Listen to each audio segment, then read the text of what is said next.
Hello everybody, Edre here, and today I'm going to be doing what I consider to be classic review, I guess. This is a weird one. This is the most recent. What I mean by classic is this thing didn't come out like in the past few weeks, so that's why it's not in my new review playlist. But I'm going to be reviewing the Lil Nas X EP 7. For those who don't know, this is already on my year-end list of 2019. Is one of my favorite projects put out. I think it was a very good project, and that's what I'm going into today. Obviously, everybody knows Lil Nas X as the Old Town Road guy, and I have mixed feelings about that. Old Town Road, it's not a bad song. It's just it has gotten to a point where it's so played. Well, at least it was to the point where give his other music a chance. I think this EP is full of goodies that get overlooked because Old Town Road bookends this thing with the remix and the original being at the front and back of this EP. But inside the EP, however, in between, there's some good songs. I do have some mixed feelings here and there, but for the most part, it's pretty solid. It kicks off with Panini, which is a good expression of him doing more of the contemporary hip-hop stuff, Travis Scott type vibes. Really solid track with a little Nirvana type melody. I would love to see him do stuff like this, but I would really like to see him do stuff like the next track, Family, You and Me. Now, that song is definitely takes a lot of rules from the pop-punk playbook, but it does have a different kind of tone to it.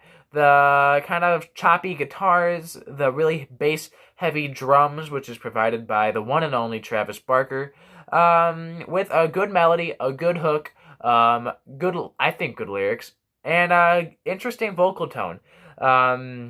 I really like how Lil Nas X doesn't play into the whole emo thing by really exaggerating the emo side of his voice on this song, like a lot of artists do when they're trying to make pop-punk songs. Instead, he sticks to his style, which I quite like. This is why Family, You and Me remains one of my favorite ones on this album.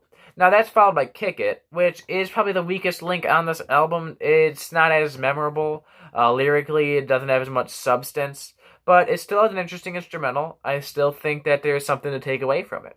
The song Rodeo with Cardi B is one that I quite like, except for Cardi B's feature. I do think Cardi B's feature kind of wrecks some of the song on that second half.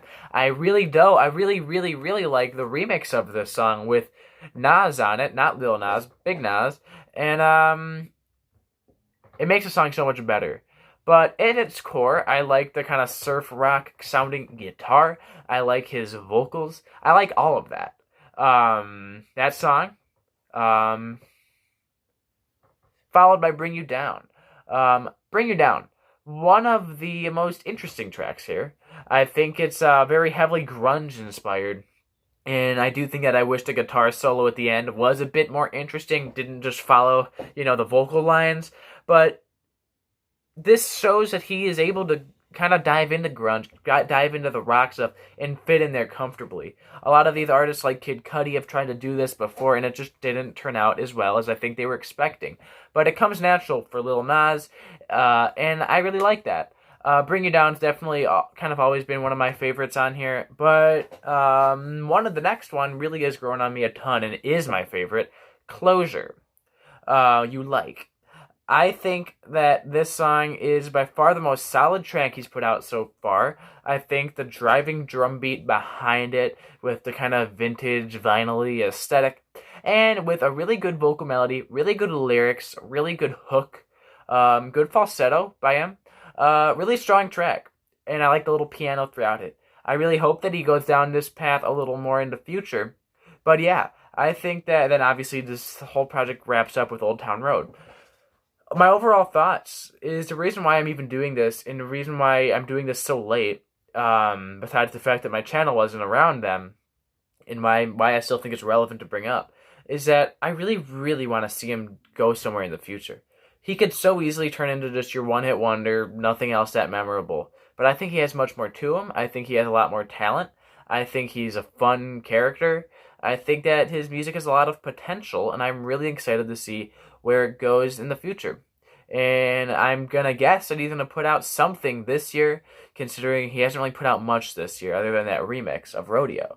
So yeah, Lil Nas X 70p is definitely one of my favorite releases of 2019. Arguably one of my favorite of the decade. I really, really hope that he expands on his strengths, such as the songs such as Family and Closure. And I just love to see what he does. Lil Nas X 70p classic review.